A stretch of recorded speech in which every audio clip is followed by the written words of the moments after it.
Hi everyone, my name is Catherine and welcome back to my channel. As you can see from my background, I am filming from a different location today, and that's because I have finally moved back home.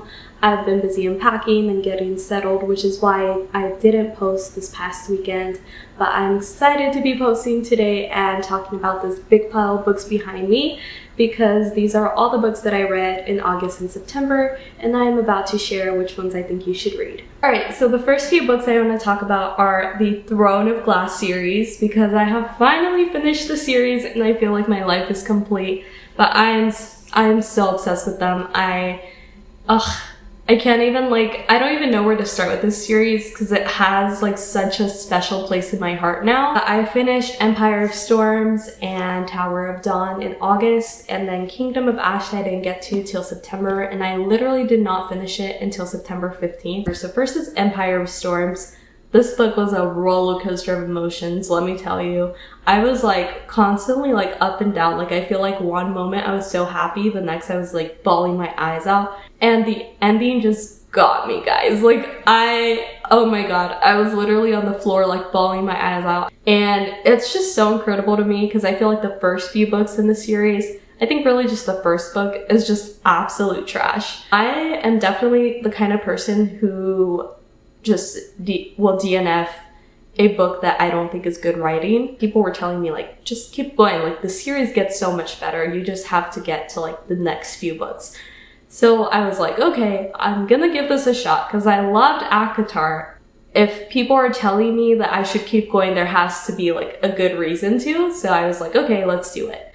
So I got to the end of Crown and Midnight and I was holy shit, the tables just turned. It was a 360 reversal. I don't even know how to explain it, but it was just so amazing. And then progressively, I don't know how she does it.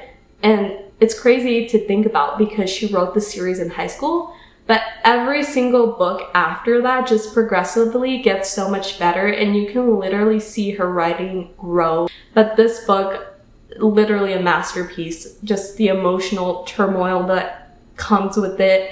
The plot twist, especially the one at the end, book literally is the turning point of so many things. And I honestly don't know how she does it. Sarah J. Maas just has this gift for interweaving all these super complex, intricate webs of plot between each other, and it's this just masterful web of a plot. And I, in a million years, could not even imagine that in my head, let alone putting that on paper and executing it perfectly. Next book was Tower of Dawn. I went into this book just in a slump because I had just read Empire of Storm, and I was I don't really want to read Kale's story. Should I just skip this and go into Kingdom of Ash? I'm just not that interested in this story. Once I started this book, I could not put it down. I think because in the beginning of the books, we kind of get this stone cold, super hard-headed character in Kale, and we don't really see everything that led up to that. So this book really puts into perspective why he is the way he is, and also just breaking past this sense of toxic masculinity that has really been engraved into him by his dad from birth, and just seeing the new person that he becomes after that. So that was really interesting to me. I would definitely recommend reading this if you plan to skip it. We also get introduced to a new character. In my opinion, she's one of the most powerful characters in this entire series, and she would be second to Eileen in my mind because I just love her so much. So her name is Irene Towers, and you kind of discover the connection to Eileen and everything later on in the series. Definitely feel her and Eileen are two sides of the same coin, but they're also really different, and there's just a lot of details that separate them. Their personalities are almost opposite, but they're just as powerful as the other, which is really interesting. So you kind of see that dynamic start to form. And then the last book in the series, which is Kingdom of Ash. Oh my god, guys, it was so good. So I have to admit, there are things that I didn't love about this book. I think the biggest thing I didn't love about this book was just how long it was. And that was really discouraging to me because it took me about half a month to read. It's 980 pages. I feel like reading this, there were a lot of battle scenes that were just unnecessary. I don't know. I understand maybe SJM wanted to make it more realistic, but there were just honestly chapters that dragged on for no reason. I loved the plot twists. The pace was a bit too slow for my liking. I definitely felt like this book could have been cut in half. There's a lot of parallels in this book to ACOTAR, I think. I can see where SJM kind of got the inspiration for Feyre and Nesta's character, because I feel like Eileen in a way is a combination of both Feyre and Nesta's character. So that was really interesting to see, because she is kind of like, Eileen is kind of like this badass princess leader on the one hand, but on the other hand she's still like this super cool stone-hearted assassin. So you kind of get the best of both worlds with her character. And I don't know, I just love that she's not a super soft character. She's very strong-willed, she's strong-headed. But oh my god, the part, guys, you know what part I'm talking about, the part where she is like basically traveling, oh my god, gonna like there's spoilers here, spoiler warning if you have not read this series, but there's this part where she's basically like traveling through all these universes, and it felt like the freaking multiverse of madness movie in the book. But she travels through universes, and she travels through the ACOTAR world, and she literally sees Rice and Feyre, and that was so crazy. It's just more evidence that there's gonna be a crossover at some point, because if you know the spoiler at the end of Crescent City, I'm not gonna say it here, but I already know about it, even though I haven't read the books. So I'm so excited to see the next book in the Crescent City series now. But I'm so excited. I can't wait for I feel like there's gonna be this crossover, and it's gonna be so epic. The series, the Throne of Glass series, I understand now why people love it so much, because it is literally the equivalent of like watching the Marvel timeline of movies. Like, this is the Marvel timeline of movies for readers. But this book is the end game for readers. This is the end game of the Throne of Glass series. So yeah, I'm sorry. I need like 5 minutes just to, I feel like I'm not even making recommendations right now. I'm just talking about my love for the series, but now I like completely understand why people love it so much. Yeah, it's gonna be a while until I pick up Crescent City. I feel like I need a break because my mind is still kind of processing everything and just trying to move on. Honestly, I feel like I finished this and I didn't know what I was gonna do with the rest of my life, because I feel like I automatically compare every book I've ever read to the series now and to ACOTAR, and just nothing compares, guys. Like, there's just, it's impossible. It's impossible. Like, nothing can compare. So this is the post TOG ACOTAR world. It's just sadness. Okay, enough like simping over TOG. Have to move on. Life continues. So the next book I want to talk about is November 9th by Colleen Hoover. This book is about two characters named Fallon and Ben. Ben is an aspiring author, so he's currently working on his first novel, and Fallon is an aspiring actress. So actually on the day that they meet, Fallon plans to fly to New York to start living there because she wants to pursue acting and be on Broadway. Fallon actually grows up in the acting world. Her father was an actor and she was involved as a child actress as well, up until she's involved in a house fire that happens in her dad's home. Her dad forgets that she's in the home while the fire happens, and Fallon ends up completely covered in second-degree burns, so she no longer has the physical appearance of an actress, and she faces a lot of setbacks because of that. So her and Ben meet on the day that she's supposed to be flying to New York, and they have kind of this instant attraction for each other. They end up making a pact that every year for 5 years they're going to meet on the same day that they first met, only for one day out of the year, and basically just catch up each other on their lives. They give each other homework to do in that year to help themselves kind of grow as people. And Ben is basically going to write his book based on their story and their meetings every year. And that's why the book is called November 9th, because they meet every November 9th for 5 years. But there is a twist that leaves you just absolutely questioning everything once you get towards the end of this book. And literally this was such a roller coaster for me. I think reading it at first, I was like, oh, this is such a cute, like, little romance story. Like, they're gonna fall in love. It's about, like, he writes, like, this book about her. Like, it's so cute. And then you get to this plot twist, and it's not cute anymore. It starts to, like, veer into being creepy, just psychopathic. I don't know. It was just so weird. And you just go over, like, every little meeting they had, every little conversation through this new lens of the plot twist, and it just changes your perspective. So now getting into my thoughts on the book. I feel like there is this emerging trend with Coho books where these girls fall with these guys of questionable morals and end up staying with them even after discovering that they've done horrible things to them and to other people. I think that's what Coho is known for, but I just don't know if I can get behind that. Yeah, I feel like I can't find the, like, I can't accept the justification for why these relationships continue. And it was the same situation with It Ends With Us, with Lily staying with, what is his name, Ryle,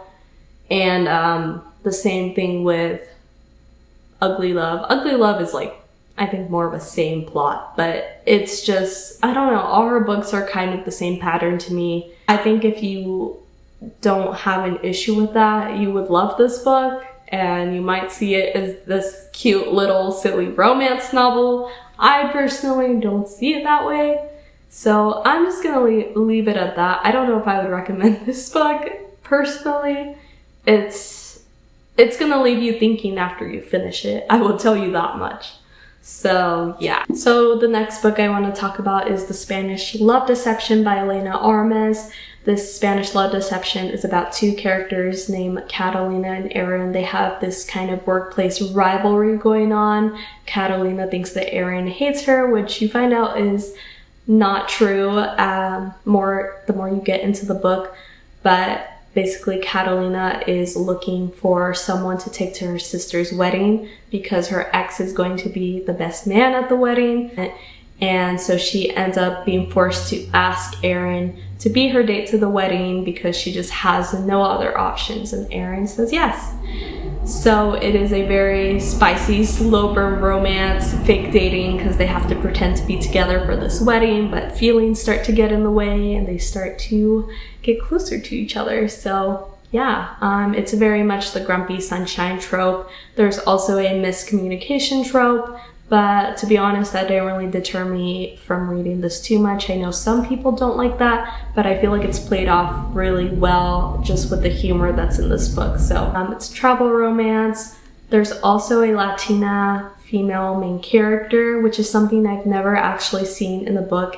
And it's one of the aspects that really made me relate to this book a lot. I saw a lot of myself in the main character, and I feel like I've read a lot of books with Latina characters that were side characters, but never a book that had a Latina female character as the main character. I felt that there was a lot of insight into kind of analyzing the stereotypes that comes with being a female and Latina in kind of a workplace full of men. There's a lot of misogyny, a lot of men talking down to you, a lot of mansplaining, and that's all explored in this book as well. So the next book I want to talk about is also by Elena Armas. It's called The American Roommate Experiment, and it's actually about Catalina's best friend, whose name is Rosie. So Rosie also worked at the same company that Catalina and Aaron do, but she has just chosen to quit her job to pursue becoming an author and actually writing romance novels. She no longer has a stable source of income, and just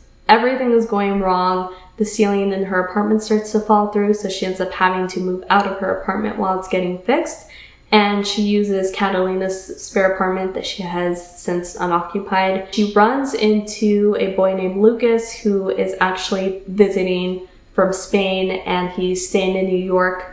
And he's Catalina's cousin, and he has nowhere to go, and neither does Rosie. So they end up making this agreement to share the apartment together while they both basically get their lives together. And Lucas is also on a temporary stay because he has to go back He's on a visa, so he's not staying there permanently. He has to go back to Spain eventually. So there's kind of a timeline. And Lucas ends up actually helping Rosie with her latest romance novel because she is in a writing slump and doesn't know what to write about. So they make the agreement to go on like 4 experimental dates just so Rosie can go through all the motions of dating without actually like real dating. And Lucas helps her with that, so he ends up planning all these creative dates. And you see those dates over the course of the book and them start to develop this connection. Soon enough, they end up falling for each other, and they have to decide if the connection they have is something that they want to be real or something they want to be fake. Super good. I loved it so much. I think it's received a lot of criticism in the past few weeks because it is so similar to the Spanish Love Deception. But I honestly don't even mind it. I think a lot of people who have been criticizing it, I feel like maybe expectations were too high for the book. For me, I was expecting just a silly, cute romance novel, and I feel like that's what we got from Elena Armas, because that's what she's known for. But yeah, it's very much a soft romance, friends to lovers kind of book. I feel like the Spanish Love Deception was more workplace rivalry, enemies to lovers, and I think this book is more friends to lovers. So that's what's different about it in my mind. But yeah, I feel like it's very cute, quirky. There's a lot of cute little details to their relationship that develop over the course of the book. Lena and Aaron also make a few appearances, which is kind of cool. So you see some crossovers. And I also think Rosie's kind of career change in wanting to be a writer is super relatable to us as readers, especially some of us who have considered career changes ourselves and going from having a very stable life, very stable income to a career that is so unstable and you don't really know what is going to come out of it is super scary. And I mean, for me personally, I've always wanted to write a book. I think it's always been kind of a distant dream. Really interesting to see a character that actually takes on the challenge and pursues this. So the last book I have to share for this wrap up is called Love on the Brain by Hazelwood. So this is the same author who wrote The Love Hypothesis, and this book is another STEM workplace romance. So it's about 2 characters named Bee and Levi Ward, and they are kind of forced to work in this environment together after being put on the same project. Working at NASA is neuroengineers. Yeah, neuroengineers. And so it's the forced proximity trope. And B thinks that he absolutely hates her, but he just has trouble expressing his feelings. So there's this big miscommunication trope. And it's so hilarious throughout the whole book because I think that's kind of what it starts with. Humor in this book is definitely unmatched. And it's hilarious. Like, I have to tell you, I could not stop laughing the entire time I was reading this book. From beginning to end, just every page there was something new and something entertaining. They also have a Grumpy Sunshine romance, and I think the main female character is just super quirky. She's super clumsy. This book does tackle a lot of the same difficulties that women in STEM have. There's also a super, dramatic plot twist at the end of this book, I will say right now. And it's so unexpected. I don't think anyone expected it reading this book, but it's super funny. I think it just made the book funnier for me for some reason, even though it's kind of a serious plot twist, because I just don't think anyone expected to see that from Hazelwood. But I think it's great. I think it added to the book so much, and I would definitely recommend picking this up as well. But that is the last book I have for this video. I hope you enjoyed watching and that you'll pick a few of these books up because they were all really super good. And yeah, I don't really think I'll be filming a September TBR because I honestly don't know what I plan on reading right now. Actually, if anyone wants to send me any books as well, I'm linking my Amazon wish list in the description, and you can get books to me that you want me to read, or also send me some off my wish list. So yeah, let me know what you would like to see. But I hope you liked this video. Don't forget to like, comment, and subscribe, and I'll see you guys in the next one.